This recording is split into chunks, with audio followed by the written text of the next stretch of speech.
Biz kişilik düşüncesi akşa bilen ülkede başladı түгелме sizin fikriniz nindi dinlerse diyer. Әйе, моның белән бик килешәм. Шуның белән үлчәнелә башлады. Электә теге Фиргаун вакытларында да шулай булган. Әмма ләкин менә Коръәни Кәримдә Раббыбыз Аллаһ Тәала безгә әйтә, ул кешелеклекне күрсәтми. Байлык бирелә начар кешегә дә, яхшы кешегә генә түгел. Шуңа күрә кайбер вакытта була матур, кыйбатлы машинада үзенең авызыннан әшәке ниләр сүзләр чыга, сүгенү сүзләре чыга, үзе холыксыз, тәртипсез, кешеләргә бозыклык эшли. Кайбер вакытта сорау да туа, ничек моны җир йөртәм икән, нишләп моңа Аллаһ Тәала бирде микән дип.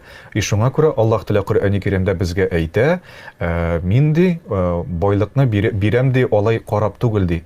Кемгә телим, шуңа бирәм дип әйтә. Шуңа күрә инде булган Карун, без Коръәни Кәрим буенча карасак, булган тәкәббер, булган бик бай, йозакларын, хәтта йозакларының ачкычларын булган махсус кешеләр кемнәр күтәреп йөргәннәр шушы ачкычларны.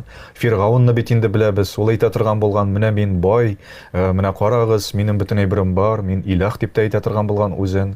Шуңа күрә инде монда ул кешелеклек ниягә берничек тә туры килми.